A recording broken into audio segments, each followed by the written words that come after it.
الحمد لله وحده والصلاة والسلام على من لا نبي بعده ولا أمة بعد أمته ولا شريعة بعد شريعته ولا كتاب بعد كتابه أما بعد فقد قال الله تعالى في كلامه العزيز أعوذ بالله من الشيطان الرجيم بسم الله الرحمن الرحيم قل هو الله أحد الله الصمد لم يلد ولم يولد ولم يكن له كفوا أحد صدق الله العظيم. وقال نبينا صلى الله عليه وسلم الكيس من دان نفسه وعمل لما بعد الموت والعاجز من أتبع نفسه هواها وتمنى على الله أو كما قال عليه الصلاة والسلام. பிரபஞ்சத்தை படைத்து பரிபாலிக்க கூடிய ஏக வல்லவன் அல்லாஹ்வுக்கே புகழ் அனைத்தும். அல்ஹம்துலில்லாஹ்.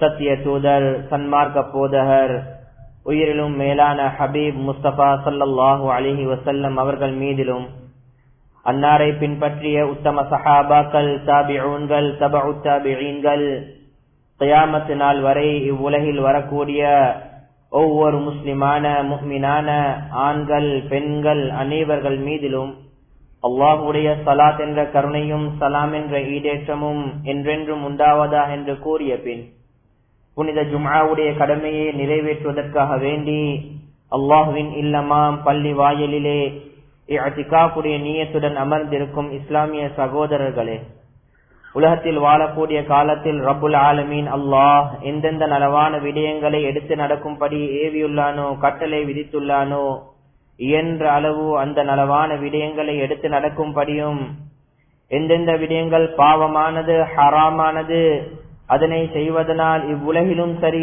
மறுமையிலும் சரி அல்லாஹ்வுடைய கோபத்தையும் சாபத்தையும் சம்பாதிப்பீர்கள் என்பதாக எச்சரித்துள்ளானோ, விலக்கியுள்ளானோ, அத்துணை ஹராமான பாவமான செயல்களில் இருந்து முற்றுமுழுதாக தவிர்த்து கொள்ளும்படி முதலில் அடியேன் எனக்கும் அப்பால் உங்களுக்கும் நல்லுபதேசம் செய்து கொள்கிறேன்.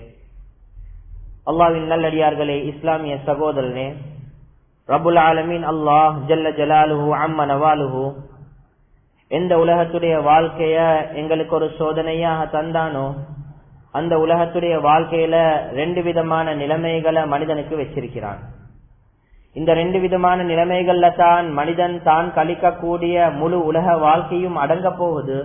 அதுக்கு மாற்றமான 3வது நிலைமை என்றது உலகத்துல அடையாளம் காணப்படல. எனவே அந்த 2 நிலைமைகளும் தான் மனிதனுடைய சோதனையான காலங்கள். ஒவ்வொரு நாளும் மனிதன் கழிக்கக்கூடிய நாட்கள் ஒன்று அவன் சந்தோஷமான நிலைமையில் இருக்கும் அல்லது கவலையான நிலைமையாக இருக்கும். சில காலங்கள்ல மக்கள் பரவலாக சமகாலத்துல பேசக்கூடிய விஷயங்களை நாங்க அதிகமாக கேள்விப்படுறோம். சில மனிதர்கள் கவலையில் இருந்தா சொல்லுவாங்க, அல்லாஹ் உங்களுக்கு ஒரு சோதனையை தந்திருக்கிறான். அதே நேரத்துல சந்தோஷமான காலமாக இருந்தா சொல்லுவாங்க, அல்லாஹ் உங்களைய சோதனையிலிருந்து கலட்டிட்டான் என்பதாக. அன்பான பெரியோர்களே சகோதரே, நோயில் இருக்கக்கூடிய நேரத்துல சில மக்களை பார்த்து நாங்க சொல்லுவோம், அல்லாஹ் உங்களைய சோதிக்கிறான், பொறுமையாக இருங்க என்று சொல்லி. எப்ப நோய் எங்களுக்கு நிவாரணம் அடைஞ்சிருச்சோ அந்த நேரத்துல சொல்லுவோம், ஏதோ அல்லாஹ் சோதிச்சதுல இருந்து உங்களைய கழட்டி எடுத்துட்டான் என்பதாக. அன்பான பெரியோர்களே சகோதரே, ஹதீஸுடைய குர்ஆனுடைய விளக்கத்தின் அடிப்படையில உலமாக்கள் விளங்கப்படுத்தக்கூடிய விஷயம், ஒரு மனிதனுக்கு கவலை வாரதும் ஒரு சோதனை தான், அது உலகம் அறிஞ்ச விஷயம். அதே நேரத்துல அந்த அடியான் சந்தோஷமான நிலைமையில காலத்தை கழிக்கிறது இருக்குது, இதுவும் அவனுக்கு ஒரு சோதனை தான். ஒரு மனிதனுக்கு வரக்கூடிய நோய் என்பதும் சோதனை தான், ஒரு மனிதனுக்கு கிடைக்கக்கூடிய ஆரோக்கியம் என்பதும் ஒரு சோதனை தான். எனவே நோய் என்பது சோதனை, ஆரோக்கியம் என்பது சோதனை இல்லை என்றது இல்ல. இஸ்லாத்துடைய பார்வையில 2 விதமுமே ஆரோக்கியமாக இருக்கிறதும் அல்லாஹ் எங்களை சோதிச்சு கொண்டு தான் இருக்கிறான், நாங்க நோயில் இருக்கிறதையும் வச்சு அல்லாஹ் எங்களை சோதிச்சு கொண்டு தான் இருக்கிறான். பணம், வசதி, வாய்ப்பு, செல்வம், செல்வாக்கோட ஒருத்தர் கண்ணியமாக வாழ்றது இதுவும் ஒரு சோதனை தான். எதை போல என்று சொன்னா ஒருத்தர் வறுமையான முறையில கேவலமான நிலைமையில உலகத்துல வாழ்றதுக்குதே, இது ஒரு சோதனைய போல. இந்த நேரத்துல நாங்க எல்லாரும் யோசிக்கக்கூடிய ஒரு விஷயம் தான், மனசுக்கு சங்கடமான நிலைமைகள் வாரது சோதனை என்று சொல்லி ஏற்றுக்கொள்றது நியாயம். ஆனா சந்தோஷமா இருக்கிறது இதுவும் ஒரு சோதனையா? நிச்சயமா அன்பான பெரியோர்களே சகோதரே, எப்படி அல்லாஹ் சுப்ஹானஹு வ தஆலா ஒரு சோதனை வரக்கூடிய நேரத்துல அந்த சோதனையில, கஷ்டத்துல, கவலையில, நோயில நீங்க பொறுமையாளர்களா என்றதை எப்படி சோதிச்சு பாக்குறானோ, அதே போல சந்தோஷமான காலம், செல்வ செழிப்பான காலம், ஆரோக்கியமான காலம், இதிலையும் அல்லாஹ் எங்களை சோதிச்சு பார்க்கிறான், நாங்க நன்றி உள்ளவர்களா என்பதாக. அன்பான கனவான்களே, பெரியார்களே, சகோதரே, எனவே ஒரு முஃமினான மனிதனுடைய முழு உலக வாழ்க்கையும் அல்லாஹ் சோதிக்கிறான். ஒன்று அவன் சாபிரா, பொறுமையாளனா என்றதை டெஸ்ட் பண்ணி பார்க்கிறான், அல்லது ஷாக்கிரா, அவன் நன்றி உள்ளவனா என்பதாக எல்லாம் எங்களை டெஸ்ட் பண்ணி பார்த்து கொண்டிருக்கிறான். இதைத்தான் நபி ஸல்லல்லாஹு அலைஹி வஸல்லம் அவங்க சொன்னாங்க, யார் ஒரு மனிதர் கஷ்டம் வரக்கூடிய நேரத்துல பொறுமையாக இருக்கிறாரோ இவருக்கும் சொர்க்கத்தை கொண்டு நன்மாராயம் சொல்லப்பட்டிருக்குது. யாரு செல்வ செழிப்பான காலத்துல நன்றியுடையவனாக இருக்கிறானோ இவனுக்கும் அல்லாஹ் சுப்ஹானஹு வ தஆலா சொர்க்கத்தை கொடுக்கிறான் என்பதாக நபி ஸல்லல்லாஹு அலைஹி வஸல்லம் நன்மாராயங்கள் சொல்லியிருக்கிறாங்க. எனவே அன்பான பெரியோர்களே சகோதரே, முழு உலக வாழ்க்கையும் ஒரு மனிதர் 70 வருஷம் 80 வருஷம் கழிக்கிறாரா, ஒன்று கவலையில் இருப்பாரு அல்லது சந்தோஷமா இருப்பாரு, நோயில் இருப்பாரு அல்லது ஆரோக்கியமா இருப்பாரு, செல்வம் செழிப்போடு இருப்பாரு அல்லது கஷ்டம் நஷ்டத்தோடு இருப்பாரு.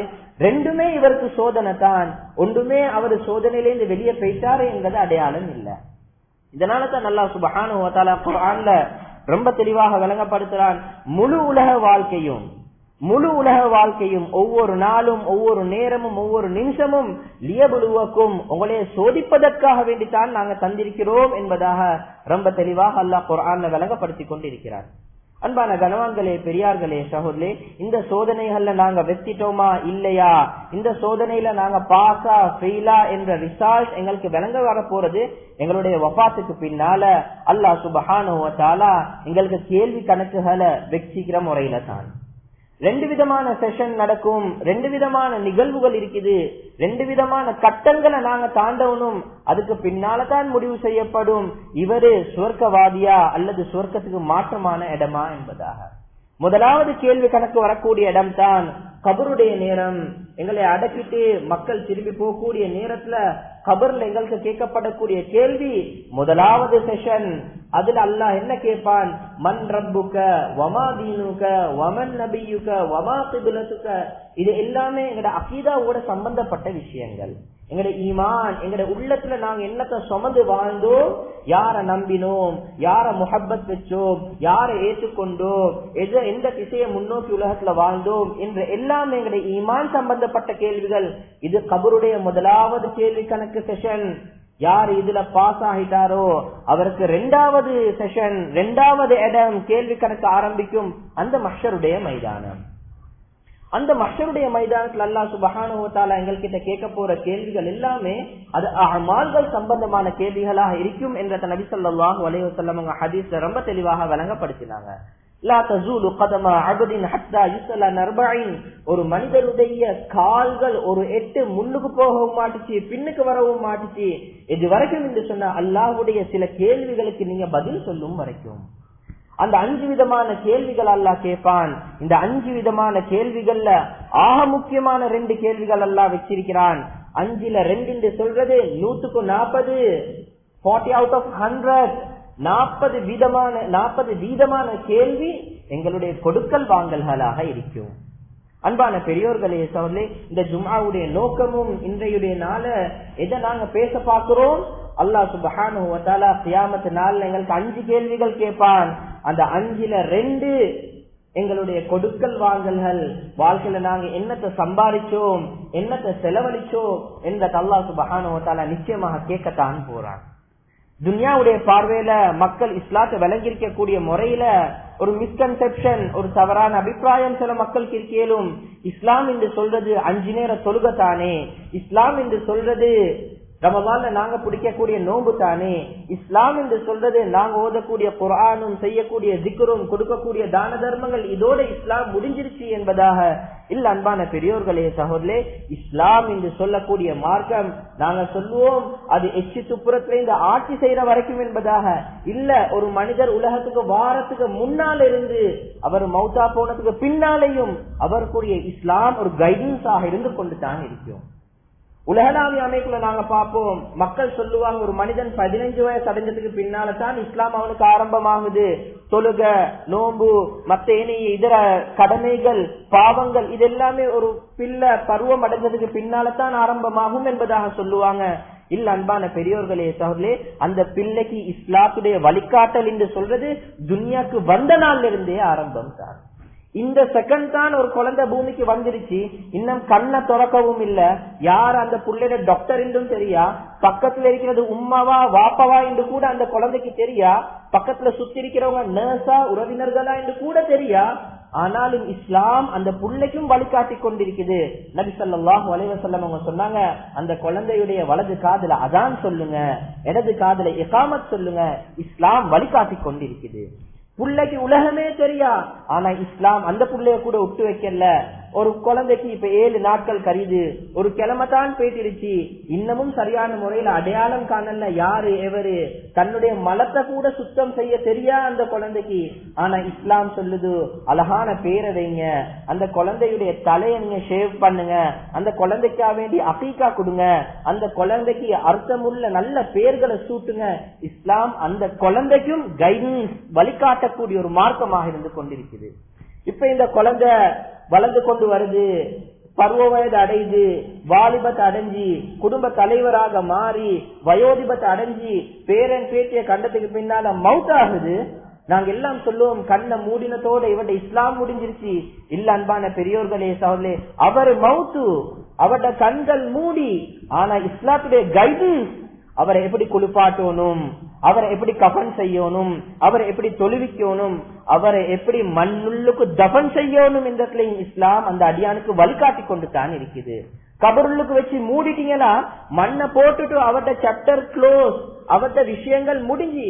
ஆனாலும் அந்த வஃபாத்தான மனிதனுக்காக வேண்டி பூமிக்கு மேலால் இருக்கக்கூடிய நாங்க என்ன செய்யணும் என்றதுலையும் இஸ்லாம் எங்களுக்கு வழிகாட்டி கொண்டு தான் இருக்குது. எனவே அன்பான பெரியோர்களே சொல்ல, இஸ்லாம் என்று சொல்றது ஒரு காம்ப்ரிஹென்சிவான லைஃப் பேக்கேஜ். அது எந்த மனிதர்களுக்கும் இந்த நேரத்துல மட்டும் இஸ்லாம் இருந்தா போதும் என்று சொல்றதுக்கு வந்த மார்க்கம் இல்ல. நீங்க உலகத்துக்கு வந்த நாள்ல இருந்து மௌத்தா போயிட்டு மண்ணுள்ளுக்கு போனாலும் உங்களுக்கு இஸ்லாம் இருந்து கொண்டு தான் இருக்கும். எனவே ஒவ்வொரு நாளும் ஒவ்வொரு நிமிஷமும் இஸ்லாம் எங்களோட வாழ்க்கையில கலந்து இருக்கிறது அல்லாஹ் சுப்ஹானஹு வ தஆலா எதிர்பார்த்து கொண்டிருக்கிறான். நாங்க தொழக்கூடிய தொழுகையில் அல்லாஹ் எப்படி எங்கள்கிட்ட இஸ்லாத்தை எதிர்பார்க்கிறானோ, நாங்க கொடுக்கக்கூடிய தான தர்மங்கள் அல்லாஹ் எப்படி இஸ்லாத்தை எதிர்பார்க்கிறானோ, நாங்க பிடிக்கக்கூடிய நோன்புகள் அல்லாஹ் எப்படி இஸ்லாத்தை எதிர்பார்க்கிறானோ, நாங்க பஜார்ல செய்யக்கூடிய வியாபாரங்கள்லையும் அல்லாஹ் சுப்ஹானஹு வ தஆலா இஸ்லாத்தை எதிர்பார்த்து கொண்டு தான் இருக்கிறான். சம்பாதிக்கக்கூடிய வருமானங்கள், சம்பாதிக்கக்கூடிய பணம், இதை நாங்க எப்படி செலவழிக்கிறோம் என்றதையும் இஸ்லாம் அல்லாஹ் சுப்ஹானஹு வ தஆலா எதிர்பார்த்து கொண்டிருக்கிறான். மக்கள் சொல்லுவாங்க, சம்பாதிக்கிறதுலையும் செலவழிக்கிறதுலையும் தான் இஸ்லாம் எங்களுக்கு வழிகாட்டி இருக்குது. இல்ல அன்பான பெரியோர்களே சகோதரர்களே, ஹயாத்தோடு இருக்கிற காலத்துல சம்பாதிக்கிறதுக்கும் இஸ்லாம் வழிகாட்டுது, ஹயாத்தோடு இருக்கிற காலத்துல செலவழிக்கிறதுக்கும் இஸ்லாம் வழிகாட்டுது. நீங்க மௌத்தா போயிட்டீங்க, எதை வச்சுட்டு போனீங்களோ அதுலயும் இஸ்லாம் உங்களுக்கு வழிகாட்டி கொண்டு தான் இருக்குது. சம்பாதிச்சாரு, செலவழிச்சாரு, இப்ப அவரு போயிட்டாரு, அவர் வச்சுட்டு போனதை என்னமும் எங்களுக்கு செய்யலும் என்றது இல்ல. அல்லாஹ் சுப்ஹானஹு வ தஆலா வசியத் என்ற சட்டத்தை வச்சிருக்கிறான், அந்த சொத்துக்கள்ல பார்க்கப்படணும். மீராஸ் என்ற சட்டத்தை வச்சிருக்கிறான், அந்த சொத்துக்கள்ல பார்க்கப்படணும். எனவே இஸ்லாம் ஒரு மனிதனுக்கு எல்லா சந்தர்ப்பத்திலையுமே அந்த கடமைகளையும் சட்ட திட்டங்களையும் வகுத்து தான் இருக்குது. இததான் ஒரு அழகான உருது பைட்ல ஒரு பெரியார் சொன்னாங்க, दुनिया के मशगलों में भी वो बाखुदा रहे, वो सबके साथ रह के भी सबसे जुदा रहे. துன்யால நாங்க வாழக்கூடிய காலத்துல மக்களோட புலங்கி கொண்டு தான் இருப்போம், எங்களை குடும்பத்தோட தான் இருப்போம். ஆனா அந்த இடத்துலயும் அல்லாஹ்வோட தொடர்போட நாங்க சீராக இருக்கணும். பஜார்ல போயிட்டு லாபாய் லாபாய் வியாபாரம் செஞ்சு கொண்டிருப்போம், ஆனா சொல்லக்கூடிய வார்த்தைகளை நாங்க சுவர்க்கத்தை சம்பாரிச்சு கொண்டிருப்போம். இதைத்தான் அல்லாஹ் சுப்ஹானஹு வ தஆலா குர்ஆன்ல எங்களுக்கு விளங்கப்படுத்துறான். வப்தகி ஃபீமா ஆதாகல்லாஹு அத்தாரல் ஆகிரத. நீங்க செய்யக்கூடிய வியாபாரம் இருக்குது அன்பான சகோதரர்களே, வியாபாரம் என்று சொல்லக்கூடிய நேரத்துல நாங்க எல்லாரும் யோசிப்போம், ஹலாலான வியாபாரம் செய்யறது தான் இஸ்லாத்துடைய கடமை என்பதாக. இஸ்லாத்துடைய சட்டம், நான் செய்யக்கூடிய வியாபாரம் ஹலாலா இருந்தா போதும், அது எனக்கு இஸ்லாம் பூர்த்தியாகிருச்சு என்பதாக சில நேரங்கள்ல நாங்க நினைப்போம். இல்ல இல்ல, நாங்க வெளிரங்கத்துல செய்யக்கூடிய செயலுக்கு முன்னால வியாபாரத்துல என்னுடைய உள்ளத்துல என்ன எண்ணத்தோடு நான் வியாபாரம் செய்யறேன் என்றதை அல்லாஹ் பார்த்து கொண்டு தான் இருக்கிறான். நபி ஸல்லல்லாஹு அலைஹி வஸல்லம் ஹதீஸ்ல விளங்கப்படுத்தினாங்க, மன் தலபத் துன்யா ஹலாலன், யார் ஒரு மனிதர் வியாபாரம் செய்யறாரு ஹலாலான வியாபாரம் தான் செய்யறாரு. வட்டி இல்ல, மோசடி இல்ல, பொய் பேசல்ல, கலப்படம் இல்ல, சூது இல்ல, தெரியாத ஹராத்ல போயிட்டு இன்வெஸ்ட் பண்ணல. இவர் ஹலாலான வியாபாரம் தான் செஞ்சு கொண்டிருக்கிறாரு. ஆனா இவரது உள்ளத்துல நீயத் ஒன்று வருது. என்னது? முகாஃபிரன், முராயியன், முஃபாஹிரன். இவருடைய எண்ணம் என்னது என்று சொன்ன, நான் செய்யற வியாபாரத்துல என் பேங்க் பேலன்ஸ் நான் எப்படி செட் பண்ணினோ அதை விட கீழே பேசிடக் கூடாது. ஒவ்வொரு மாசமும் பேங்க் பேலன்ஸ் இத்தனை ஜீரோ இருந்து கொண்டே இருக்கணும் என்ற பண போதை ஒன்று அவருடைய தலையில இருக்குது. எனவே அந்த போதையின் காரணமாக இவர் என்ன செய்யறாரு? தள்ளி சம்பாதிக்கிறாரு. பேராசையின் காரணமாக தள்ளிட வேலை வச்சிக்கக்கூடிய பேராசை. முகாஃபிரன், முஃபாஹிரன், முராயியன். மக்களுக்கு மத்தியில நான் பெருமையோட வாழணும், நான் எனக்கு கிடைச்ச பட்டம் சமுதாயத்துல நான் பணக்காரன் என்று சொல்லி எந்த சந்தர்ப்பத்திலையும் பணக்காரன் என்ற பட்டத்தை நான் இழந்துடக் கூடாது என்றதுக்காக வேண்டி சம்பாதிக்கிறாரு. நான் ரோட்ல நடக்கிற நேரத்துல 10 பேர் என்னைய கை காட்டி பேசணும், மக்களுக்கு கஷ்டம் இல்ல இந்த ஹாஜியா கிட்ட போகணும் என்ற அந்த டைட்டில நான் வெற்றி கொள்ளணும் மௌத்து முட்டும் என்ற ஒரு பெருமையோட மக்களுக்கு காட்டணும் என்றதுக்காக வேண்டி, ஒரு ஆடம்பரத்துக்காக வேண்டி யாரு ஹலாலான வியாபாரத்தை செஞ்சாலும், வியாபாரம் ஹலால், எண்ணம் அல்லாஹ்க்கு பொருத்தம் இல்லையா, லகியல்லாஹ வஹுவ அலைஹி கத்பான், கியாமத்துடைய நாளையில அல்லாஹ் கோபம் கொண்ட நிலைமையில் அந்த அடியானை சந்திப்பான் என்பதாக நபி ஸல்லல்லாஹு அலைஹி வஸல்லம் அவங்க ஹதீஸ்ல விளங்கப்படுத்தினாங்க. இந்த ஹதீஸ சொல்லிட்டு நபி ஸல்லல்லாஹு அலைஹி வஸல்லம் எண்ணங்களை சீராக்கி தந்தாங்க. மன் தலபத் துன்யா ஹலாலன், யார் ஒரு மனிதர் துன்யாவை ஹலாலான முறையில தேர்றாரு, அவருடைய உள்ளத்துல இந்த கெட்ட எண்ணங்கள் இன்னும் வரல, நல்லெண்ணத்தோட சம்பாதிக்கிறாரு. முதலாவது சொன்னாங்க இஸ்திஅஃபாஃபன் அனில் மஸ்அலதி, மக்கள் கிட்ட நான் போயிட்டு தலை சொரிஞ்சிடக் கூடாது, மத்தவங்களோட சாக்குல இருக்கிறத எதிர்பார்த்து ஏண்ட வாழ்க்கை போயிட்டுடக் கூடாது, சுய கண்ணியத்தோட நான் யாருக்கிட்டையும் சுவால் செய்யாம கை நீட்டாம வாழணும் என்றதுக்காக வேண்டி ஒரு ஹலாலான வியாபாரத்தை செய்யறாரு. ரெண்டாவது சொன்னாங்க சஅயன் அலா அஹ்லிஹி, அவருடைய குடும்பம் மனைவி மக்களுடைய தேவைகளை நிறைவேற்றி வைக்கணும், அதுமே ஒரு கடமை, அதை நிறைவேற்றது இஸ்லாத்துடைய ஒரு பங்கு என்றதுக்காக வேண்டி பஜார்ல போயிட்டு கஷ்டப்படுறாரு. மூணாவது சொன்னாங்க தஹத்துஃபன் அலா ஜாரிஹி, இவரோட பக்கத்துல வாழக்கூடிய குடல்வாய் ஜனங்கள், அண்டை வீட்டார்கள், கஷ்டத்தோட இருக்கிற மக்களுக்கு உதவிக்கரம் நீட்டணும், மற்றவங்களுக்கு உதவி செய்யணும் என்றதுக்காக வேண்டி இவர் சம்பாதிக்கிறாரு.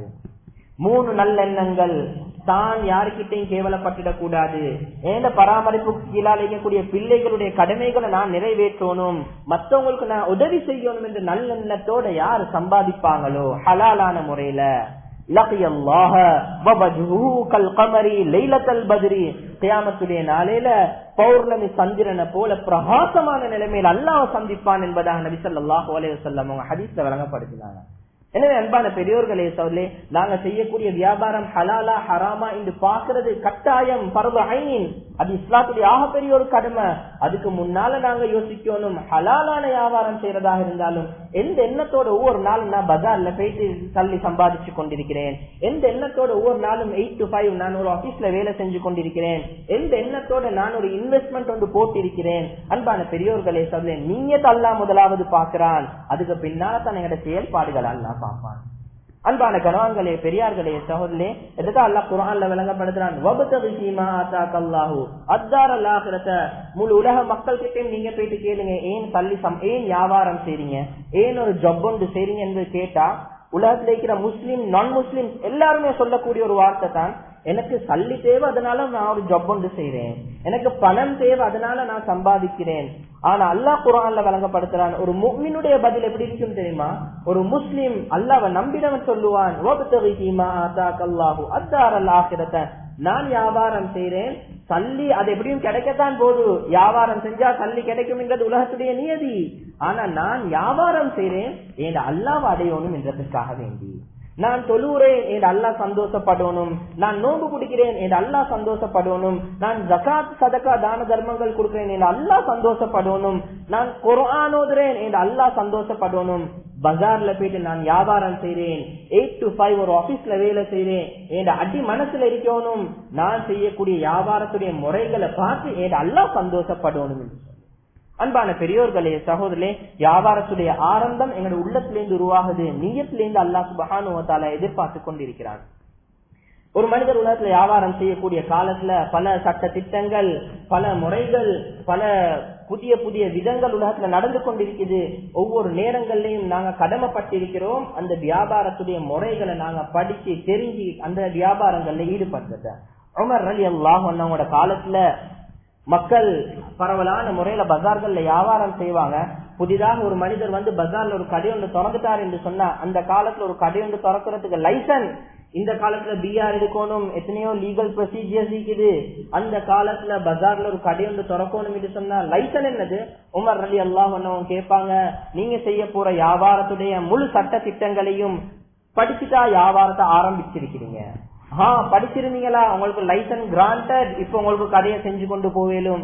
வியாபாரத்துடைய சட்ட திட்டங்கள் தெரியாவா? மஸ்ஜிது நபவிக்கு போங்க, உட்காருங்க, அங்க இருக்கக்கூடிய உலமாக்கள் கிட்ட சட்ட திட்டங்களை படிங்க, படிச்சுட்டு வந்து பஜார்ல வியாபாரத்தை ஆரம்பிங்க. அன்பான பெரியோர்களே சகோதரே, எப்படி தொழுகையுடைய சட்ட திட்டங்களை படிக்கிறது ஃபர்து ஐனோ, நோன்பு வந்தா நோன்புடைய சட்ட திட்டங்களை படிக்கிறது ஃபர்து ஐனோ, ஜகாத்துடைய காலங்கள்ல ஜகாத் எப்படி பங்கு பிரிக்கிறது கொடுக்கிறது என்று சொல்லி படிக்கிறது ஃபர்து ஐனோ.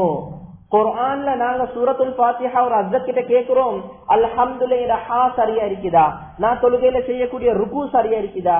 இத போல நாங்க செய்யக்கூடிய வியாபாரங்களுடைய முறைகள், இன்வெஸ்ட்மெண்ட் மெத்தட்கள், புதிய புதிய எத்தனையோ ஆன்லைன் பிளாட்ஃபார்ம்கள், இவைகளை பத்தி தெரிஞ்சு விளங்கி ஹராமா ஹலாலா என்று படிக்கிறது அல்லாஹ் ஃபர்து ஐனாக ஆக்கி வச்சிருக்கிறார். 5 நேர தொழுகையுடைய சட்டம் எப்படி படிக்கிறது ஃபர்து ஐனோ, பஜார்ல செய்யக்கூடிய வியாபாரத்தையும் படிக்கிறது ஃபர்து ஐன். எனவே அன்பான கணவான்களே, பெரியார்களே, சகோதரே, ஆக முக்கியமான இடம் தான் எங்கட பஜார்ல நாங்க செய்யக்கூடிய வியாபாரங்கள். எத்தனையோ மக்களை தற்காலத்துல நாங்க பாக்குறோம், இபாதத் என்று சொல்லி வரக்கூடிய நேரத்துல பேணுதலான வாழ்க்கை, மாஷா அல்லாஹ் அவங்ககிட்ட களம் இருக்குது. 5 நேர தொழுகை இமாம் ஜமாத் மிஸ் ஆகுது இல்ல, அவருடைய வாழ்க்கையில குர்ஆன் திலாவத் மிஸ் ஆனது இல்ல, அவருடைய ஜகாத்ல அவருடைய சதகால எத்தனையோ மக்கள் உலகத்துல நல்லா வாழ்ந்து கொண்டிருக்கிறாங்க. இது எல்லாத்துலயும் பேணுதலாக இருக்கக்கூடிய ஒரு மனிதர் மாஷா அல்லாஹ். ஆனாலும் அவருடைய வியாபாரத்துல ஒரு தவறு விட்டுட்டார் என்று சொன்னா, அவருடைய வியாபாரம் கலப்படம் ஆகிருச்சு என்று சொன்னா, அவருடைய வியாபாரத்துல பேணுதல் இல்லை என்று சொன்னா, அல்லாஹ் பாதுகாக்கும். அன்பான பெரியோர்களே சகோதரே, அவர் சொல்லக்கூடிய தொழுகைகள், கொடுக்கக்கூடிய தான தர்மங்கள், ஓதக்கூடிய குர்ஆன் திலாவத்கள், இது அல்லாஹ்க்கு எந்த தேவையுமே இல்லை. எனவே ஒரு மனிதருடைய இபாதத் தொழுக ஆரம்பிக்கிறது நாங்க எல்லாம் தெரிஞ்சுக்கிறோம், வுதுல இருந்து ஆரம்பிக்கும். இல்ல நான் பஜார்ல செய்யக்கூடிய தொழில இருந்து என் தொழுக ஆரம்பிச்சிருக்குது. பஜார்ல செய்யக்கூடிய வியாபாரம் சுத்தமா, என் தொழுக அல்லாஹ் கிட்ட கபூல். பஜார்ல செய்யக்கூடிய வியாபாரம் சுத்தம் இல்லையா, அல்லாஹ் பாதுகாக்கணும். நெத்தி கருக்க எவ்வளவு தொழுந்தாலும் எங்கட தொழுகையில் அல்லாஹ்க்கு எந்த தேவையுமே இல்லை. எனவே தான் அந்த காலத்துல வாழ்ந்த ஒரு ஆகப்பெரிய இமாம் முஹம்மது இப்னு ஹஸன் அஷ்-ஷைபானி ரஹ்மத்துல்லாஹி அலைஹி, ஹனஃபி மذஹபுடைய முக்கியமான 3 இமாம்கள்ல ஒரு இமாம். அந்த காலத்துல வாழ்ந்த மக்கள், சில நல்லடியார்கள் வந்து அவங்க கிட்ட கேட்டாங்க, ஒரு தலப், ஒரு ரிக்வெஸ்ட் வந்து முன் வச்சாங்க, எங்களுக்கு நீங்க ஒரு புக் கொண்டு எழுதிட்டாங்க, நாங்க எல்லாரும் அந்த புக்கை படிச்சுட்டு அல்லற ஃப்ரெண்டாக மாறிடணும், நாங்க எல்லாம் சொல்லுவோம் அவுலியாக்களாக மாறணும் என்று சொல்லி அவங்க கேட்டாங்க. இவங்க சொன்னாங்க, கொஞ்ச நாள் கழிச்சு வாங்க, உங்களுக்கு நான் ஒரு புக் கொண்டு எழுதி தாரேன் என்று சொல்லி ஒரு புக் கொண்டு எழுதி கொடுத்தாங்க. அந்த கிதாபோட பேர் கிதாபுல் கஸ்ப். இந்த புக் எடுத்து வாசிச்ச உடனே அந்த வந்த மக்கள் சொன்னாங்க, நாங்க உங்ககிட்ட கிதாப் ஒன்று கேட்டோம், அதை வாசிச்சு நாங்க எல்லாம் அவுலியாக்களா மாறணும் என்று சொல்லி, நீங்க கிதாப் ஒன்று எழுதி தந்திருக்கிறீங்க, நாங்க பஜார்ல போயிட்டு வியாபாரம் எப்படி செய்யணும் என்று சொல்லி, ரெண்டுக்கும் என்ன தொடர்பு இருக்குது என்று சொல்லி சொன்னாங்க. மன் தாப கஸ்புஹு ஹஸன அமலுஹு, யாருடைய வியாபாரம் சரியா இருக்குமோ அவருடைய அமல்கள் அவர் அல்லாஹ் கிட்ட அவுலியாவாக மாத்திடும். யாருடைய வியாபாரம் மோசமாக ஆயிடுமோ, கொடுக்கல் வாங்கல் சீரில்ல, கலப்படம், சொத்துக்கள்ல பிரச்சனை, நாணத்தம்பிமார்களுக்கு மத்தியில கொடுக்கல் வாங்கல்ல முறிவு வந்துருச்சு, அல்லாஹ் பாதுகாக்கும். அன்பான பெரியோர்களே சகோதரே, எந்த அமலை வச்சு அவர் அல்லாஹ் கிட்ட சுவர்க்கத்தை எதிர்பார்ப்பார் என்றது சந்தேகமான விஷயம். எனவே இஸ்லாமிய வரலாறுல முதலாவது எழுதப்பட்ட ஒரு இஸ்லாமிக் கமர்ஷியல் லோ சம்பந்தமான ஒரு புக் கொண்டு இருக்கும் என்று சொன்னா அது கிதாபுல் கஸ்ப். முஹம்மது இப்னு ஹஸன் அஷ்-ஷைபானி ரஹ்மத்துல்லாஹி அலைஹி அவங்க எழுதின கிதாப் தான். அந்த கிதாப் அவங்க எழுதினது வியாபாரம் செய்யறதுக்காக வேண்டி இல்ல, செய்யற வியாபாரத்தின் மூலம் அல்லாஹ்வுடைய இறைநேசராக மாறணும் என்றதுக்காக வேண்டி. எனவே தான் உலமாக்கள் எங்களுக்கு விளங்கப்படுத்தக்கூடிய விஷயம், சொத்து என்று சொல்லி வரக்கூடிய நேரத்துல, பணம் என்று சொல்லி வரக்கூடிய நேரத்துல அது எந்த முறையில எனக்கிட்ட வருது என்றதுல ரொம்ப பேணுதலாக இருங்க. எந்த முறையில நாங்க செலவழிக்கிறோம் என்றதுல ரொம்ப பேணுதலாக இருங்க. அது எப்படி நாங்க விட்டுட்டு போறோம், நாங்க போனதுக்கு பின்னால் எங்களோட பிள்ளைகள் அதை எப்படி பிரிச்சிருப்பாங்க என்ற விஷயத்துல ரொம்ப பேணுதலாக இருங்க. நாங்க மௌத்தா போயிட்டோம், பாப்பாவோட இவர் கூட இருந்தாருங்கிறதுனால கூட இருக்கலும், மககதர இவர் தான் கூட இருந்தாரு, பாப்பா ஹயாத்தோடைய போல வியாபாரத்தை இவர் தான் பார்த்து கொண்டாரு என்று சொல்லி நான தம்பிமார்கள்ல அப்படி கூட எடுக்கிறதுக்கு இஸ்லாம் எங்கேயுமே வழி வச்சில்ல. தொழுகை அல்லாஹ் சுப்ஹானஹு வ தஆலா சொன்னான், நபி ஸல்லல்லாஹு அலைஹி வஸல்லம் அவங்க தொழக்கூடிய முறைகளை படிச்சு தந்தாங்க. நோன்பு அல்லாஹ் சொன்னான், நோன்பு எப்படி பிடிக்கணும் என்றதை நபி ஸல்லல்லாஹு அலைஹி வஸல்லம் அவங்க படிச்சு தந்தாங்க. ஹஜ்ஜ அல்லாஹ் சொன்னான், ஆனா ஹஜ் எப்படி செய்யணும் என்றதை நபி ஸல்லல்லாஹு அலைஹி வஸல்லம் அவங்க படிச்சு தந்தாங்க. ஆனா சொத்து என்று சொல்லி வரக்கூடிய நேரத்துல பாப்பா மௌத்தாவிட்டாரு, பேங்க் பேலன்ஸ வச்சுட்டு போயிட்டிருக்கிறாரு, 2 ப்ராப்பர்ட்டியை விட்டாரு, ஒரு கடையை வச்சாரு, ஒரு வாகனத்தை வச்சாரு, இது எப்படி பிரிக்கிறது? நபி ஸல்லல்லாஹு அலைஹி வஸல்லம் அவங்களுக்கு கூட சொத்துல சொல்றதுக்கு எந்த உரிமையும் அல்லாஹ் கொடுக்கல. டிமார்கேஷன் ரூல், சொத்துக்கள் எப்படி பிரிக்கப்படணும், அது அல்லாஹ் குர்ஆன்ல எங்களுக்கு சொல்லி தந்தான். சஹாபாக்களுடைய வரலாறுகள் நேரம் சுருக்கமாக இருக்குது. இந்த காலத்துல வாழக்கூடிய ஒரு ஆகப்பெரிய முஃப்தி தகீ உஸ்மானி ஹஃபிதஹுல்லாஹ் அவங்க அவங்களோட கிதாப்கள் எழுதக்கூடிய நேரத்துல சொல்றாங்க, அவங்களோட வாப்பா முஃப்தி ஷஃபீ சாப் ரஹ்மத்துல்லாஹி அலைஹி பாகிஸ்தானுடைய ஆகப்பெரிய ஒரு முஃப்தியாக இருந்தாங்க. ஒரு நாள் அவங்களோட ரூம்ல இருந்த டம்ளர்ல தண்ணி குடிச்சிட்டு அந்த டம்ளரை கொண்டு வந்து ரூம்ல வைக்காம ரூமுக்கு வெளியே வச்சுட்டாங்க. வாப்பா கோவப்பட்டுட்டாரு. மகன் முஃப்தி தகீ உஸ்மானி ஹஃபிதஹுல்லாஹ் கேக்குறாங்க, வாப்பா டம்ளரை ரூம்ல இருந்து வெளியே கொண்டாடுறதுக்காக வேண்டி இவ்வளவு கோவிக்கிறீங்களே என்று சொல்லி சொன்னாங்க. இல்ல, எனக்கும் உங்களோட உம்மாக்கும் ஒரு அக்ரிமெண்ட் ஒன்று இருக்குது. நான் மௌத்தா போனா இந்த ரூம்ல இருக்கக்கூடியவைகள் அது என்னுடையது, ரூமுக்கு வெளியே இருக்கக்கூடியவைகள் அது உங்களோட உம்மடது. எனவே நான் மௌத்தா போனதுக்கு பின்னால எந்த சொத்துக்களை நீங்க பிரிக்க போக்கல, இந்த ரூம்ல இருக்கிற விஷயங்கள் எல்லாத்தையும் பிரிப்பீங்க. அதுல ஒரு டம்ளர் மிஸ் ஆகிச்சுன்னு சொன்னா அதுவும் ஹராமாக போயிட்டுடும். எனவே தான் நான் விரும்புறேன், எடுத்த டம்ளரை ரூம் உள்ளுக்கே கொண்டாந்து வைங்க என்பதா. அன்பான பெரியோர்களே சகோதரே, இன்றைக்கு சமுதாயத்துடைய நிலைமை எடுத்து பாருங்க. டம்ளர்லயா இன்றைக்கு மோசடி நடக்குது. பாப்பா மௌத்தா போயிட்டாரு, முழு சொத்து செல்வத்தையும் நானவே எடுத்துக்கொண்டு போயிட்டாரு. பாப்பா மௌத்தா போயிட்டாரு, விட்டுட்டு போன பேங்க் பேலன்ஸ், கார் எல்லாத்தையுமே இன்னொருத்தர் எடுத்துக்கொண்டு போயிட்டாரு. இல்ல அன்பான பெரியோர்களே சகோதரே, எங்கட மர்ம சீராகணுமா, தொழுகையை வச்சு அல்ல எங்கட சுவர்க்கத்தை தாரான். எங்களுடைய சொத்து செல்வங்கள் சுத்தமாக இருக்கணும், அதை வச்சுதான் நல்ல எங்கட கபூலியத்தை வச்சிருக்கிறான். எனவே எந்தெந்த நலவான விஷயங்களை பேசணுமோ கேட்டோமோ அது சரியான முறையில விளங்கி உலமாக்கள் கிட்ட கேட்டு பேணுதலான முறையில வாழக்கூடிய பாக்கியத்தை அல்லாஹ் சுப்ஹானஹு வ தஆலா நம் அனைவருக்கும் தந்தல்வானாக. யா அல்லாஹ் எங்களுடைய பாவங்கள் குற்றம் குறைகளை மன்னிச்சிடுவாயாக. யா அல்லாஹ் எந்தெந்த விஷயங்கள் எங்களுடைய வாழ்க்கையில பேணுதல் என்பதாக நீ எதிர்பார்க்கிறாயோ அனைத்து விடயங்களையும் பேணுதலான முறையில வாழ்ந்து உண்மையான முஸ்லிமாக ஒன்ன வந்து சந்திக்கக்கூடிய பாக்கியத்தை எங்களுக்கு தந்தல்